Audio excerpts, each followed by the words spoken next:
Hey, it's Shannon Miller. I am back and taking more of your questions. If you have a question that you want to ask me, it can be about my career. I can usually answer those, but also about the upcoming gymnasts. I love talking about the new athletes and what they're doing. We've got the national championships coming up in Indianapolis.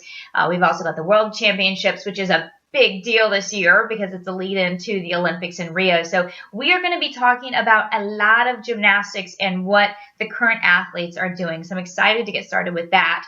Until we really start rolling on those things, I want to take some of your questions with regard to my career. One of the things that I get asked quite often, did I ever want to quit gymnastics? And I think that's something that is really important to talk about. I think most people see that I'm a pretty positive person. I try to be. I have to work at it just like everyone else because the negative thoughts want to creep in. But I think specifically with regard to gymnastics, it was always with me a question of, do I truly want to quit, or was in just hang up the leotard, be done with it, I can't handle it anymore, or do I really want to move on to something else? And for me, it happened in 1993. It was the summer right after the World Championships. Here I had come off an amazing 1992 Olympic Games. I brought home 5 medals. 93, won the all-around at World Championships. Things were going fantastic, except that I went through a growth spurt. If you can imagine, it was like a whole 3 or 4 inches. But still, for a gymnast, that was a big deal, which caused a lot of back pain from the pounding, really bad shin splints, which none of that's a devastating injury, but it hurts and it makes it difficult to enjoy gymnastics. So I was coming home every single night, just crying my eyes out. And finally, one day, I just told my parents, I'm done. I don't want to do this anymore. I want to be normal. I had no idea what that meant, but that's what I thought. And to my parents' credit, they really took a step back and didn't say, yes, you can, or no, you can't. They just said, let's talk to your coaches about it. Let's just all get in a room around our dining room table and let's discuss what the issue is. And I said, okay, fine. They're not going to change my mind, so no problem. So Steve and Peggy both sat there with my parents. My parents didn't really say anything. Peggy didn't say a whole lot, but Steve asked why I wanted to quit. And I said, well, I don't want to do it anymore. I'm coming home crying every night. My back hurts. My shins hurt. I'm done. And he looked me in the eye and he said, well, so why do you want to quit gymnastics? And I'm thinking, hello, I just told you. But what he said was, look, these are not career-ending injuries. Your back is going to start feeling better. Your shins are going to start feeling better. We can do things to work around that. He said, just give me 3 weeks. I think it was 2 or 3 weeks. But give me a couple of weeks.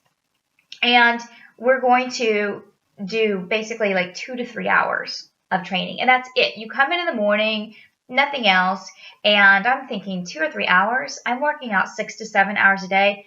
I can do 2 or 3 like in my sleep. That barely covers conditioning.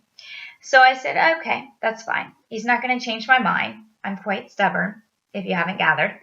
And that first week, we did nothing that would hurt my back or my shins. I did a little bit of tumble track, conditioning, stretching, and bars. And that was it. And by the end of the first week, I was actually learning a new bar move. Was kind of fun because I had been training the same routines over and over for about 2 years at this point. And that's not what excited me about gymnastics. What I loved about gymnastics was learning something new and challenging myself. And so that was the first week. And then we went on to the next week and I learned another new bar skill and my back was feeling better. My shins were feeling better. And I thought, I don't know. I'm just not going to think about it too much about whether I want to, come back. And by the 3rd week, he started dropping these hints like, I guess, Dominique Dawes signed up to do the Goodwill Games, and that'll be awesome because you can watch her while you're sitting on your couch at home. And that didn't go over very well. And I don't even think she was competing. I think he completely made that up, but it worked. And I think he just kind of understood what the appropriate time was to push those buttons and which buttons to push on me to understand whether I really wanted to quit and I was not mentally in the game, or whether I just needed to work through something.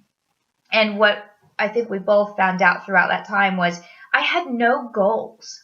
I had absolutely no goals. I had achieved my goals, making it to the Olympic Games, World Championships, and now I forgot to set new ones. So I think once I started to reassess my career, what were my next goals? What were competitions and skills that I could get really excited about? Then all of a sudden, the wanting to quit kind of blew by, and we never really talked about it, but I just kind of started coming in more. But I think that's really important. If you get to a point, whether it's your career or whether it's as a gymnast, where you feel like you're burnt out and you want to quit, you have to make a decision. Is this wanting to move on to something else that you really are interested in doing? Because that's okay. Not everyone wants to do gymnastics till they're 30. But if it's just that you hit a rough patch or you forgot to set new goals, then that's a good thing because that's a fairly easy fix. And if you decide that you want to simply go on to something else, that's a good thing too, because it's great to try new things. So I think it's important to think about that. And if you're a parent of a gymnast that is going through that rough patch or what we call burnout, it's important to kind of get everyone in the room and everyone on the same page and find out what the ultimate issue is before you can make a decision. So that's what I've got as far as burnout goes, and I'm going to answer more questions on goal setting in a separate video. Thanks so much for watching, and of course you can watch more videos below. And if you have a question for me, make sure to tweet me at ShannonMiller96 with the hashtag Shannon's Take. Make sure to subscribe to my YouTube channel and you'll get all of the answers to all of your questions. See you next time.